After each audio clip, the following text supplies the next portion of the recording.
welcome to another episode of Drinking and Reading, Coffee and Weird Tales. That's my second cup. So I'm in the middle at the moment of trying to put together this two-part tutorial for this sweater. As you can see, I finished it. I'm very proud of it. It's turned out alright. Yeah, but as you might know, my phone, it doesn't like storage and it doesn't like doing things, you know, a little bit like me. So yeah, I'm just procrastinating. Anyway, seeing as though I enjoyed the last weird tale that I read so much by Hans Bock, I think that's how you pronounce his name, he or she, I thought I would just, go ahead and read another one by the same author. This one is from January 1944, and it's called Dimensional Doors. I actually, this was in a poll that I did for like which weird tale would people like me to read. I think one person voted for it, maybe on Twitter. Sounds pretty interesting to me. Yeah, so I'm gonna read that now. I think this one's a fairly long one, but whatever. These things come in parts, so it's okay. Yeah, so let's just get straight into it. Dimensional Doors by Hans Bock for Weird Tales, January of 1944. I'm excited. Alright, Dimensional Doors by Hans Bock. The bar was crowded, so Danny Roberts tipped the jigger of rum into the glass of ginger ale, picked up a swizzle stick, and looked for a table. The Hurry Inn was overflowing with customers. They were so packed at the tables, bar, and floor that they formed a mobile wall, blotting out the tavern's hack murals. Hack murals. The dim tube lights, which only feebly illuminated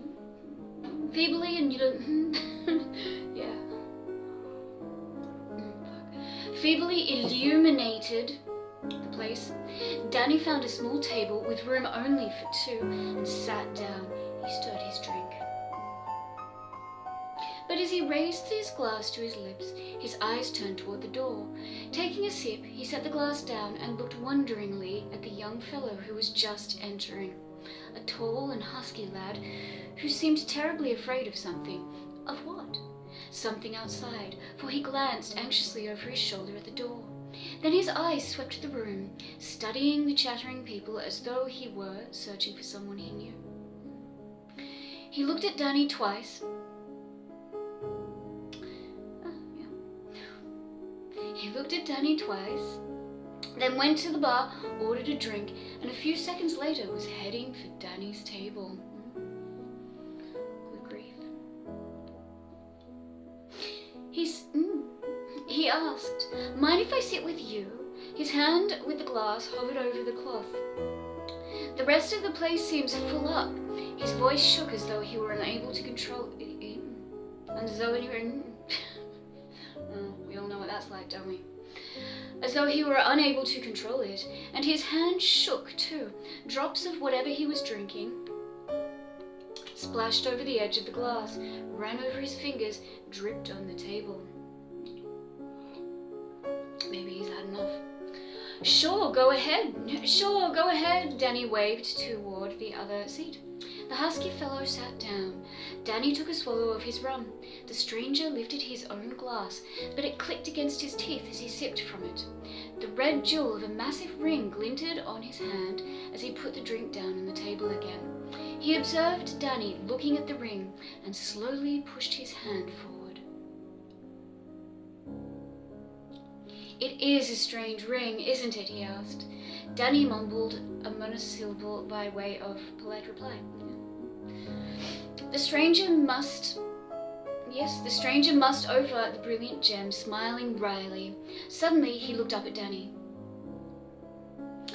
"Here, you take this." He took off the ring, held it out on an upraised palm.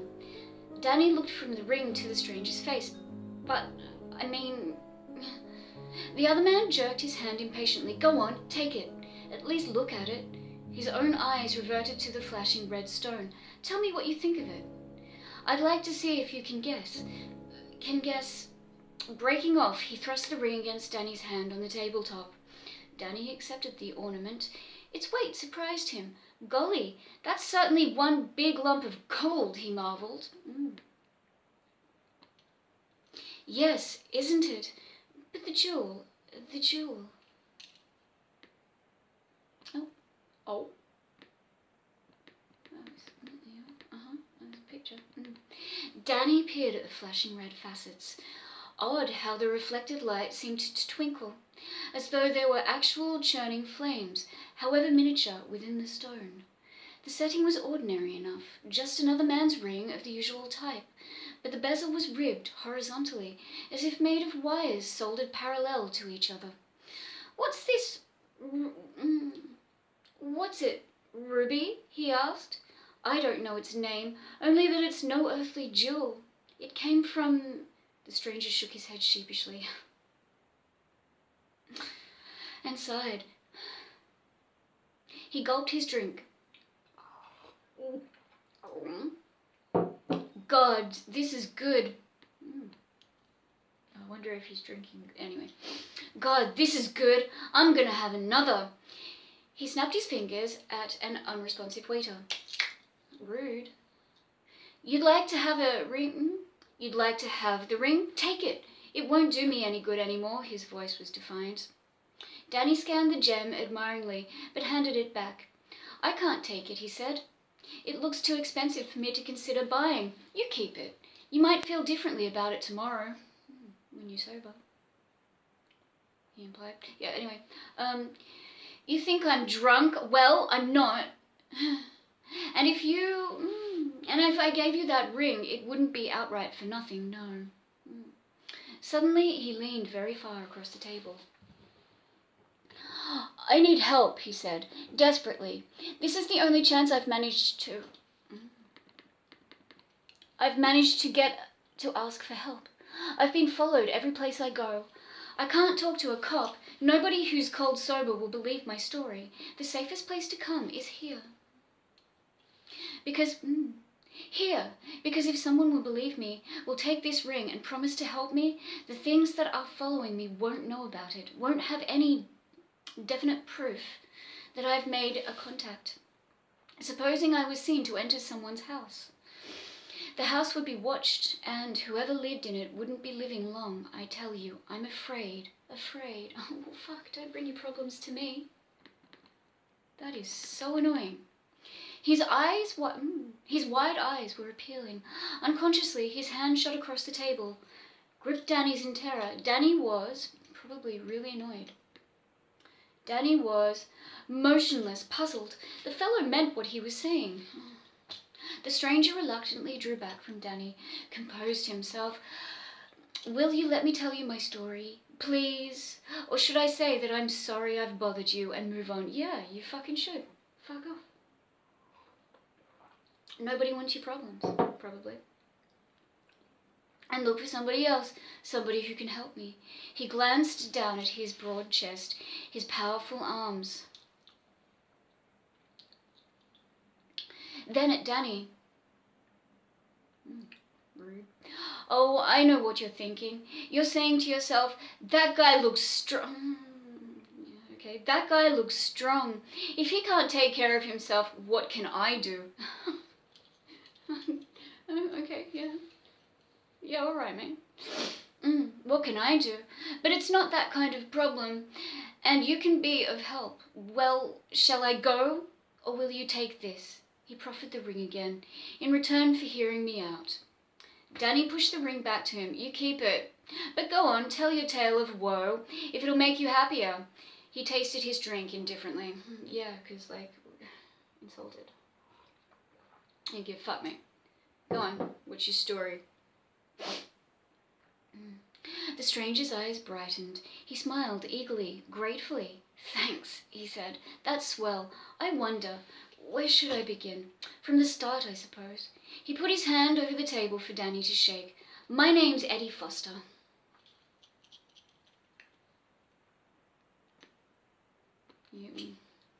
I'm Danny Roberts. Pleased to meet you, Danny. Eddie's eyes were turned to the man, but they were introspective. My So self-involved. Anyway, my story really starts several years back to my running away from home.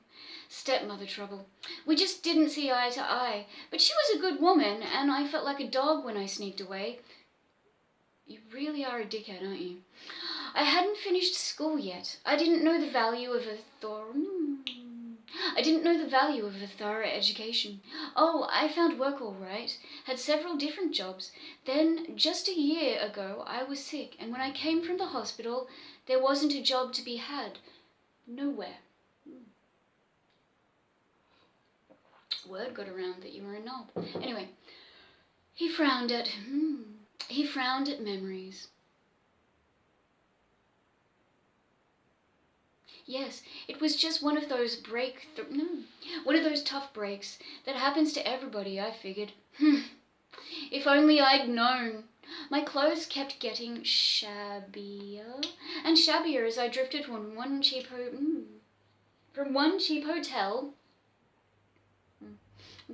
One cheap hotel to another, then one of those 15-cent flop houses. Then I had no place at all, but I couldn't bring myself to mooch anyone for a dime. I'd always been independent. God, I'll not soon forget one night. He twitched, stung by the recollection. There I was, pondering the pavement, weak. Everything had become light and swimmy.